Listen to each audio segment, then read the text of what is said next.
मांगलिक सभा के अध्यक्ष महापौर श्री ईश्वर चंद जी, विशिष्ट अतिथि श्री हरि कुमार जी, हमारे नगर के और बाहर से पधारे विद्वद्गण, दोनों प्रतिष्ठाचार्य महोदय, स्वागताध्यक्ष बाबू राजेंद्र कुमार जी और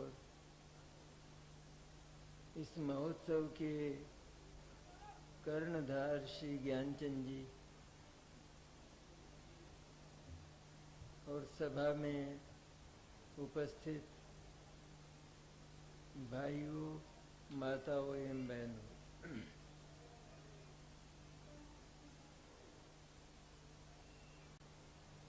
हमारे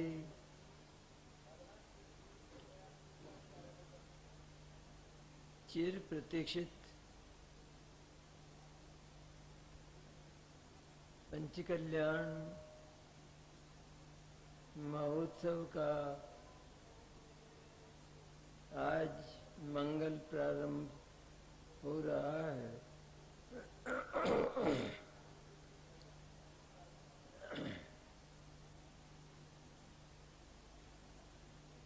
पंचकल्याण महोत्सव हमारे जैन दर्शन का सर्वश्रेष्ठ अनुष्ठान है, क्योंकि उस महोत्सव के नायक जो तीर्थंकर भगवान होते हैं, वे हमारी ही तरह जन्म लेते हैं, हमारी ही तरह कुछ बड़े घरानों की तरह उनका पालन पोषण होता है। पर यह तो कोई बड़ी बात नहीं है। तीर्थंकर का जो अंतःकरण है, विशुद्ध अंतःकरण, बाल्यावस्था से ही वह एक विशिष्ट तत्व है। पंचकल्याण तीर्थंकर महापुरुष का संपूर्ण जीवन चरित्र होता है, जिसे हम 5 भागों में विभक्त कर देते हैं। गर्भ कल्याणक, जन्म कल्याणक, तप कल्याणक, ज्ञान कल्याणक और मोक्ष कल्याणक।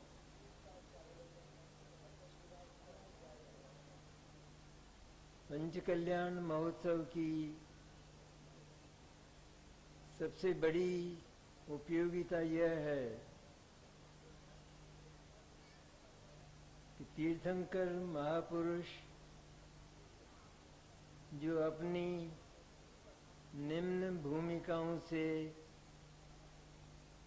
विकासमान होकर परिपूर्ण भूमिका अर्थात निर्वाण, सिद्ध दशा, उसको प्राप्त करते हैं। यदि सचमुच हमने पंचकल्याण देखे हों, महोत्सव की सबसे बड़ी उपयोगिता है। पंचकल्याण महोत्सव को सम्यक दर्शन अर्थात आत्मानुभूति का निमित्त माना गया है, लेकिन मुझे दुख पूर्वक यह बात कहना पड़ रहा है कि सैकड़ों पंचकल्याण हुए, अर्थात हम उसकी उपयोगिता को नहीं समझ पाए और हम केवल उसकी बोलियां, उसका चाकचक्य और उसमें जो पैसे की वर्षा होती है वहां तक सीमित रह गए।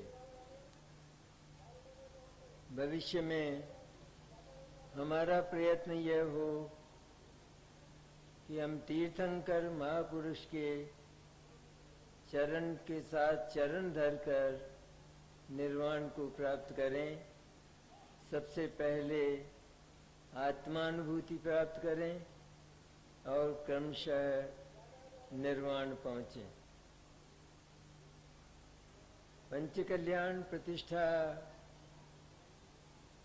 का जो मूल है, क्यों करते हैं हम पंचकल्याण प्रतिष्ठा? कि सचमुच पंचकल्याण प्रतिष्ठा में एक सामान्य पाषाण को, सामान्य पाषाण की मूर्ति को भगवान बनाया जाता है और उसकी जो विधि है उसे पंचकल्याण कहते हैं। ऐसा क्यों होता है? क्या पंचकल्याण कराने से उस प्रतिमा में कोई विशेषता आ जाती है? कि कोई विशेषता नहीं आती। मंत्रों के द्वारा प्रतिष्ठित तो किया जाता है, लेकिन वे मंत्र प्रतिमा में प्रवेश नहीं कर जाते, लेकिन प्रतिमा तो वही रहती है। पर हमारा प्रमाद, हमारा आलस समाप्त करने के लिए, अर्थात अगर पंचकल्याण प्रतिष्ठा के द्वारा उस प्रतिमा को भगवान स्वरूप स्वीकार नहीं किया जाए तो लोग बाजारों से प्रतिमाएं खरीदकर अपने घर में रखेंगे और उनके हाथ जोड़कर अपने ऑफिस चले जाएंगे, अपनी दुकान चले जाएंगे। इसलिए क्योंकि बाजार की जो प्रतिमाएं हैं वे पूज्य नहीं हुआ करती, सामान्य मूर्तियां। आज भी भगवान सीमंदर यहाँ विराजमान हैं, लेकिन वे भगवान नहीं हैं। अभी तो वे पाषाण की प्रतिमा हैं और वे भी पूज्य नहीं हैं। तो इस तरह जो भगवान बनने की जो विधि है वो सारी की सारी पंच कल्याण में दृश्यमान होती है। जैसा चेतन भगवान तीर्थंकर का पंच कल्याण होता है, ठीक उसी का अनुकरण करते हुए यहाँ भी 5 कल्याण आगम की प्रतिष्ठा विधि के अनुसार किए जाते हैं और फिर वह प्रतिमा भगवान बनती है। भगवान बनने के बाद हमने देखा होगा कि जो प्रतिमा साक्षात भगवान अरहंत और सिद्ध के रूप में विराजमान होती है, उसे हम साक्षात भगवान अरहंत और सिद्ध ही मानकर प्रणाम करते हैं, पूजा करते हैं, उनके स्वरूप का ध्यान करते हैं, उनके स्वरूप को जानकर उनके द्वारा उन जैसा ही जो अपने चैतन्य का, अपने आत्मा का स्वभाव है, उसको जानकर हम भी भगवान का अनुकरण करते हुए, उनसे निर्देशन लेते हुए भगवान बन जाते हैं। पंच कल्याण में सचमुच एक बहुत विशाल यज्ञ और अनुष्ठान होता है।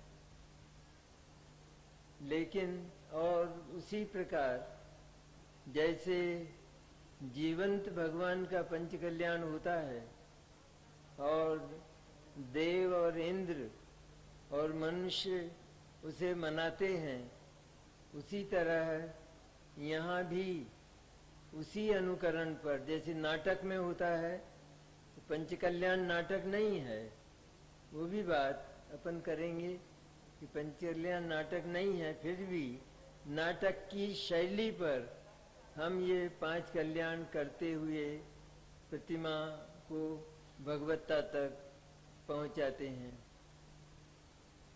5 कल्याण में जन्म कल्याण भी होता है। दूसरा, हम कह सकते हैं कि लोक में भी बच्चों का जन्म होता है और बच्चों का अथवा हर जीव का जन्म होता है और मरण होता है। तो उन जन्म और मरण ये तो संसार के कारण, परिभ्रमण के कारण, कष्ट के कारण माने गए हैं। फिर हम भगवान का जन्म कल्याण क्यों मनाते हैं? भगवान का जन्म कल्याण मैंने भगवान का हैप्पी बर्थडे वो क्यों मनाते हैं जैसे अपने बच्चों का मनाते हैं? तो उसका कारण है कि जन्म तो हुआ है, लेकिन यह जन्म अब जन्म लेने के लिए नहीं, लेकिन इस जन्म का अंत होकर ये आत्मा परमात्मा बन जाएगा। इसलिए हम इस जन्म को धन्य मानकर और इसे मनाया करते हैं। पंच कल्याण कोई नाटक नहीं होता। नाटक के जो तत्व होते हैं वे विपरीत होते हैं। पंच कल्याण शांत रस का बना हुआ होता है। नाटक में 9 रस होते हैं, उन 9 रसों से भिन्न में ही जो अंतिम रस है वो शांत रस होता है। उस शांत रस की भाव भूमि में कल्लोल करते हुए, उसमें अवगाहन करते हुए हम अपने चैतन्य को, अपने आत्मा को पवित्र बनाते हुए अपना विकास करते हैं और निर्वाण का सर्जन करते हैं। नाटक में जो बात होती है वो एक विशेष है, और वो ये कि सामान्य नाटकों में जो लोक में किया जाते हैं, उन नाटकों में जो नाट्यकार हैं, नाटक करने वाले रंगमंच पर, तो वे नाटक तो करते हैं, लेकिन वे जिस भाव का प्रदर्शन करते हैं वह भाव उनके भीतर नहीं होता। जैसे कोई लड़ाई का दृश्य है और उस लड़ाई के दृश्य में यदि सचमुच उनका भाव लड़ने का हो जाए तो दोनों व्यक्तियों में से कोई व्यक्ति मर जाएगा। इसलिए वहां पर जो नाट्यकार हैं उनकी भावभूमि बिल्कुल उस नाट्य से शून्य रहती है, और वहां बैठे हुए जो दृष्टा हैं, दर्शकगण हैं, वे दर्शकगण उस भावभूमि का आनंद लेते हैं। लेकिन पंच कल्याण में तो हमारे जो इंद्र इंद्राणी आदि ये नाट्यकार हैं, राजा रानी आदि, और तो इनकी जो भावभूमि है वो तो वास्तव में वैसी ही होती है कि जैसा ये दृश्य प्रस्तुत करते हैं। पवित्र होती है और पवित्रता को चाहते हुए ये अंत में विकासमान होकर पूर्ण निर्वाण प्राप्त करने की भावना करते हैं। इसी तरह उनकी तरह, इंद्र इंद्राणियों की तरह, राजा रानियों की तरह हमारे जो दर्शक हैं या हमारी जो सभा के सदस्यगण हैं, श्रोतागण हैं, वे भी उसी भावभूमि में, जो भावभूमि इंद्र इंद्राणियों की होती है, ऊर्ध्वगामी लोकोत्तर भावभूमि, उसी में अवगाहन करते हुए श्रोतागण भी उसके साथ साधारणीकरण करते हैं। नाटक में दर्शक और नाट्यकार में साधारणीकरण नहीं होता, लेकिन पंच कल्याण महोत्सव में जो इंद्राणी आदि नाट्यकार होते हैं और हमारे जो श्रोतागण हैं उनके भावों में साधारणीकरण होता है। यह एक बहुत बड़ी विशेषता होती है। इसलिए हम पंच कल्याण को नाटक नहीं कहते, सामान्य नाटक नहीं कहते। अब पंच कल्याण में जो इंद्र इंद्राणी तो स्वर्गों में हैं और वे तो अत्यंत पवित्र भाव वाले सम्यक दृष्टि आत्मानुभूति संपन्न पुरुष होते हैं। तो उनका अनुकरण करते हुए हम यहाँ इंद्राणियों का चुनाव करते हैं। आजकल इंद्राणियों का जो चुनाव है वो पैसे के बल पर होता है और यह बात अच्छी नहीं है, क्योंकि उसमें योग्य पुरुष सम्मिलित नहीं हो पाते हैं। लेकिन युग इतना आगे बढ़ गया है, बिगड़ गया है कि जब तक हम बोलियां न लगाएं और बोलियों से हम अपना पद ग्रहण न करें तब तक हमको चैन नहीं मिलता। तो इस प्रकार की जो विकृति आई है, ये विकृति चलती ही रहेगी, अब बंद होने वाली नहीं है। प्रतिष्ठाचार्यों के पास भी इसका कोई उपाय या इसका कोई विधान नहीं है। लेकिन एक बात बहुत आवश्यक है और वो ये कि यहाँ जो इंद्राणी और राजा रानी बनते हैं तो उनकी भावभूमि बिल्कुल ही पतित हो, बिल्कुल ही निम्न कोटि की अथवा जघन्य हो, यह बात बर्दाश्त के लायक नहीं है। भले ही उन्होंने पैसे के बल पर उस पद को प्राप्त किया है, लेकिन उनकी भावभूमि सामान्य रूप से वहाँ स्वर्ग जैसे इंद्राणी की तरह तो नहीं या राजा रानियों चक्रवर्तियों की तरह तो नहीं, लेकिन सामान्य रूप से पवित्र होनी चाहिए। उनका आचरण जैन चरणानुयोग के अनुसार होना चाहिए। वे नित्य भगवान जिनेन्द्र के दर्शन करते हों, रात्रि भोजन नहीं करते हों, अभक्ष भक्षण नहीं करते हों। अभक्ष भक्षण मैंने जैसे मुख्य रूप से जिनमें अनंत जीव पाए जाते हैं, ऐसे आलू, गोभी, प्याज, लहसुन इत्यादि और गाजर, मूली इत्यादि ये जितने भी जमीन के भीतर जड़ों पैदा होने वाली चीजें हैं, वे जमीन के भीतर वाला भाग, उसमें अनंत जीव होते हैं, एकेंद्रीय जीव। और उन अनंत जीवों के होते हुए भी और आगम उसका उद्घोष करते हुए भी, आगम के द्वारा हम उसे जानते हुए भी यदि हम उसका भक्षण करते हैं तो हम यहाँ के इंद्राणी बनने लायक भी नहीं। यदि हम रात्रि भोजन करते हैं, यदि हम सचमुच खोटी कमाई अर्थात अन्याय से पैसा कमाते हैं और भी अन्याय करते हैं, तो इंद्राणी बनने का हमारा कोई अधिकार नहीं है। तो यदि इसी प्रकार द्विदल नाम का अभक्ष होता है, जिस चीज की ये जैन दर्शन की खोज है, ये जैन दर्शन की जैन आचार्य संहिता का बहुत बड़ा अनुसंधान है, क्योंकि वे भगवान सर्वज्ञ होते हैं और उन सर्वज्ञ की वाणी से निकली हुई ये सारी बातें हैं। इसलिए ये इसमें ये शंका नहीं करना कि ये जो आलू का टुकड़ा है इसमें जीव कहाँ दिखाई देते हैं, तो ये बिल्कुल मिथ्या वादन है, क्योंकि उसमें अनंत जीव होते हैं। ये भगवान सर्वज्ञ ने देखा है और सर्वज्ञ की वाणी कभी झूठी नहीं होती, इसलिए उसे मानकर आलू इत्यादि जो जमीकंद हैं उनका त्याग करना चाहिए। इसी प्रकार हमारा दैनिक जीवन किस तरह व्यतीत हो कि केवल हमारा जो शुद्ध चैतन्य है भगवान सर्वज्ञ के द्वारा प्रतिपादित उस शुद्ध चैतन्य का स्मरण करते हुए बार बार उसी के विचार और उसी के विकल्प करते हुए हमारा जीवन व्यतीत हो।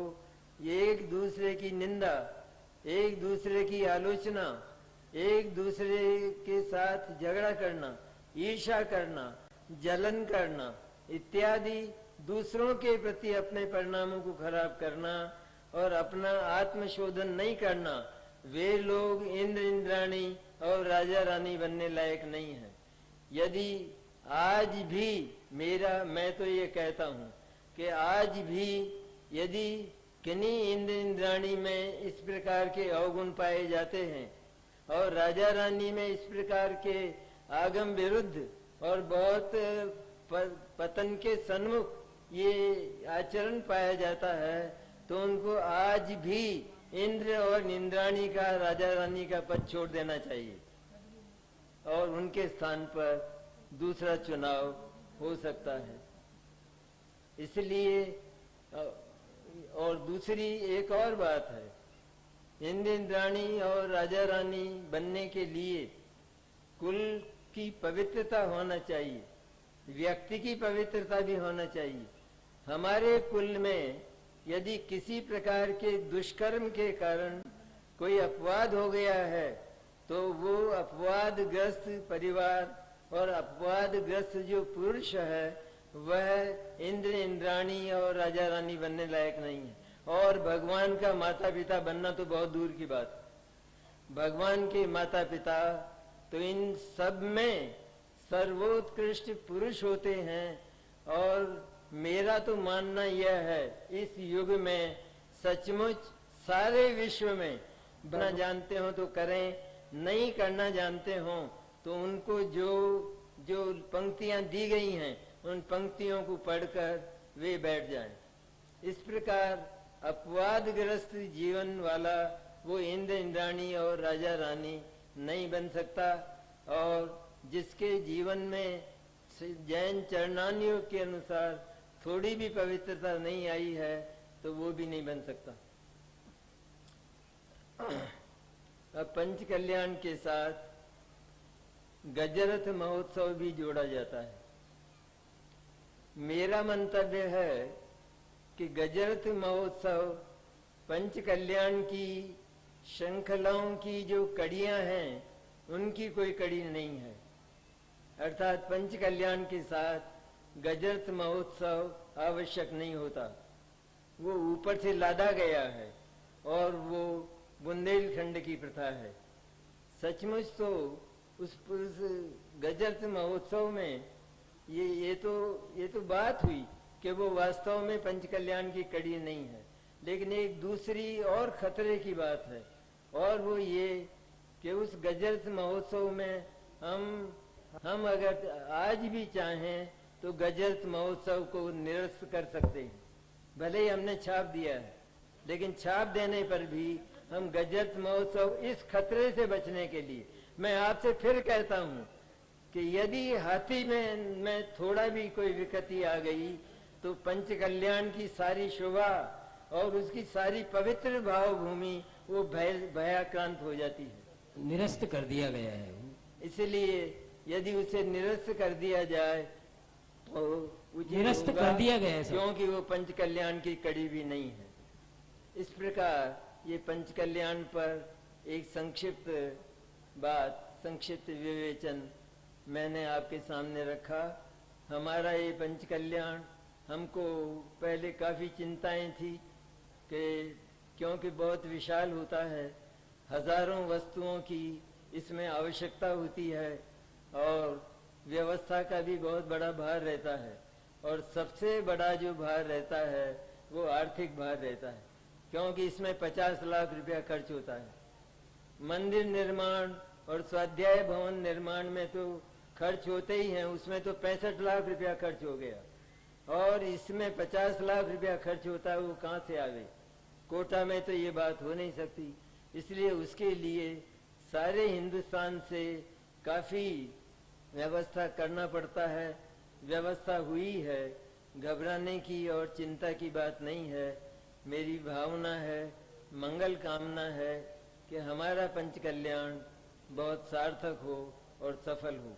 मेरी पुरुषों से और स्त्रियों से निवेदन है कि जैसे मैंने इंद्र इंद्राणियों के संबंध में कहा, उसी प्रकार जो हमारी सामान्य सभा में बैठने वाली जो महिलाएं हैं और जो पुरुष हैं, वे भी में और वस्त्रों में, इनमें वास्तव में जगन्य भाव भूमि से ऊपर भगवान परमात्मा की के सामने दर्शन करते हुए हम ऊंची भाव भूमि तक नहीं पहुंच पाते।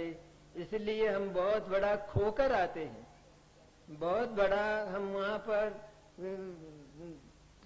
देकर आते हैं। वास्तव में भगवान सर्वज्ञ परमात्मा वीतराग के जो बिल्कुल निरपेक्ष हैं, अकेले हैं, अकेले आनंद में ही जो निरंतर झूला करते हैं, ऐसे ही परमात्मा के सामने यदि हम जावें तो वस्त्र और आभूषणों की अदब के साथ जावें, वैसे जाने का हमको वास्तव में अधिकार नहीं है। यह एक उद्दंडता है कि हम कैसे भी वस्त्र और आभूषणों से मंदिरों में जाते हैं। तो ये सारी प्रतिज्ञाएं लेकर अगर हम उठें तो पंच कल्याण की सार्थकता है।